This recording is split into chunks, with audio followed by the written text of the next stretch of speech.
it's finally time to do a full reveal of Crash Team Rumble. I sat down for a private 1-hour virtual session with 2 Toys for Bob employees, Dan and Lou. They extensively covered every aspect currently available for this game. I also received a number of facts from Activision, and I have pored over everything. My notes, the facts from Activision, everything, numerous times. And I want to make sure that I got every fact possible. Let's talk about it. What's up guys, Canadian Guy here, and I am back with a brand new Crash Team Rumble video, and I have many answers. But let's not waste any more of your time and ask the very first question. What is Crash Team Rumble?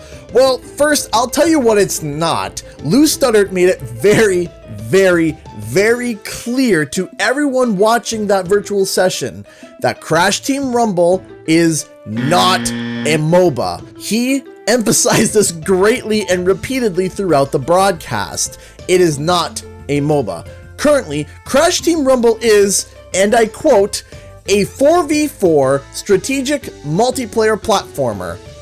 Though even that is a work in progress, admittedly by Toys for Bob.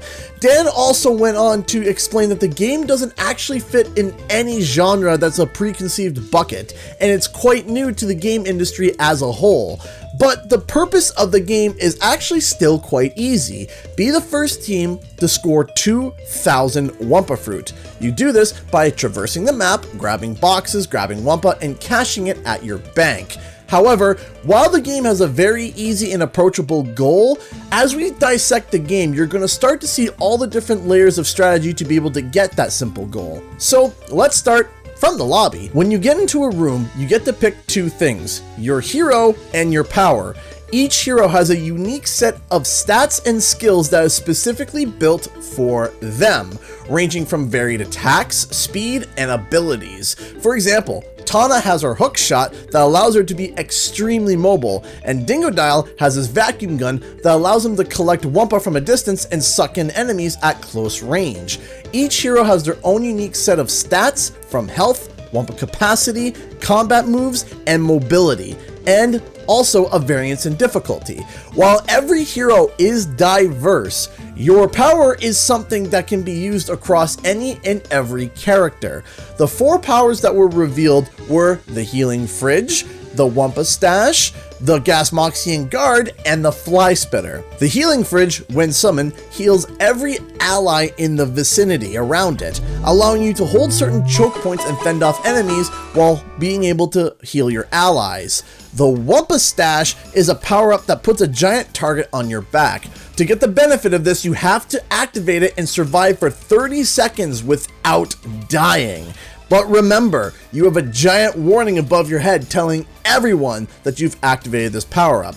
If you survive for that said 30 seconds, 100 Wumpa Fruit gets awarded to you on top of the Wumpa Fruit that you already have collected, even if it passes your Wumpa capacity. The Gasmoxian Guard jams his tuning fork in the ground and shocks the area around him, damaging enemies and keeping anyone at bay. Now, the Fly Spitter power was not shown off in this showcase, but we can assume from its actions in Crash Bandicoot 4 that it's going to spit acid at enemies from a far distance. Once you start the game, there's kind of 4 objectives, 1 main one and 3 side ones, but the 3 side ones feed back into that one objective. The main objective, of course, is to collect as much Wumpa as possible and bank it. First to 2,000 wins. Seems simple, right? The first side objective, however, is simple. Stop the enemy from collecting Wumpa. You do this by either collecting the Wumpa before they do, or by beating the snot out of them. When you fight, you not only take damage, you also lose Wumpa. But they don't fall out of you like Sonic rings. They just disappear. So if you choose to fight, just know that you are putting you and your own Wumpas at risk. If you run out of health, fall off the edge of the map, or land in a hazard, you are eliminated and you lose all your Wumpas and you respawn at your bank. The next objective is controlling gem pads. Gem pads are points of interest that a team wants control over. If you gain and hold control of a set of gem pads, the pads lock down for a certain amount of time and you get a team-wide cash-in bonus at your bank for a limited time. But in order to get this bonus, your team has to have complete control of that grouping of gem pads. There are multiple gem pad sets throughout a level, and the bonuses are stackable. So if you hold 2 or more sets of gem pads, those bonuses will all be multiplied. The number of gem pads in the grouping also tells you how big the bonus is. So a 4 gem pad will grant more of a bonus than a 3 gem pad set. These gem pads are a huge point of conflict as everyone will be clamoring to get these large bonuses. The next objective is relic collection. Throughout the map, there are these relics that you can collect, along with these relic stations. Relic stations work like mini banks that grant power-ups. These power-ups are map specific and grant you and your team members specific bonuses and assistance. These bonuses can help your team's offensive, defensive, or mobility strategies. For example, on Tiki Towers, one of the relic stations is the Bandicutapult, a power-up that allows you and your team to launch incredibly high in the air and allows you to reach previously unreachable areas, or lets you get the drop on your enemies. Over on Just Beachy, you can unlock a beach ball power-up that places your character in a ball and allows you to shove and knock around the enemies.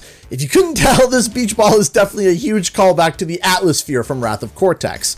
These relic stations are also collective, as in multiple players can contribute and throw in relics to help reach the required numbers to activate them. However, on each map there is one epic relic station that is located in the dead center.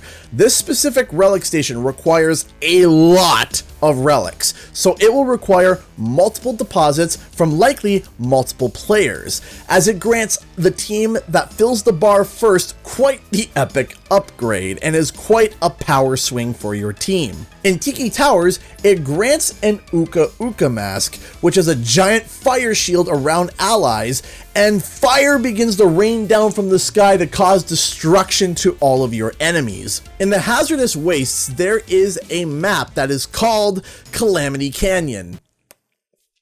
Yes, if you didn't realize, that is a Legend of Zelda Breath of the Wild reference with Calamity Ganon. Now, as I was saying about the relics, the epic relic is actually nitrous oxide. He comes in his UFO and fires a lock-on beam that follows the enemy team who didn't fill the requirement first.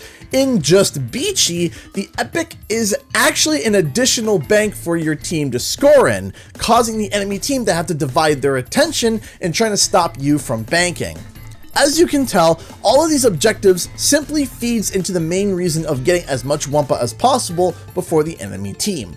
Now, Toys for Bob started to recognize 3 roles that started to surface among the characters: scorers, blockers, and boosters. Scorers' main role is to collect as much Wumpa as possible and get them to their bank.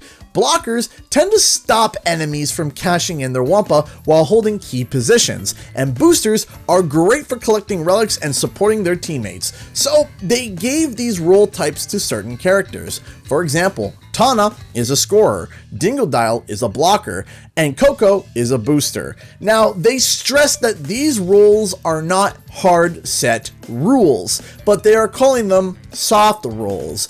They basically are positions that Toys for Bob feels that they work best in and complement each other, but you can play any character in any way you wish. So you can play Dingodile as a scorer and be able to collect a bunch of Wumpa, and you can play Tana as being able to stop and defend your bank. You're also not limited to one character per team. You can have multiples of the same character on the same team. One example that was given was, oops, all dingoes, which means, yes, you can play as an entire team of Dingodiles. Before we continue, if you want to stay up to date on everything Crash Team Rumble like this video, make sure to subscribe, as I will be covering everything that this game has to offer. Anyway, back to the video. So, now that you know the rules and kind of the general feel and vibe of how a match in Crash Team Rumble goes, when can you get your hands on the game? Well, Activision has announced that Crash Team Rumble will be coming out on June 20th, 2023, and will sell at $29.99 US dollars. There will also be a deluxe edition sold that will come with additional content, like skins and other cosmetic items for $39.99 USD. I'm going to cover even more of what's included in that pack because we have a whole cosmetic section of the video that we're going to be talking about.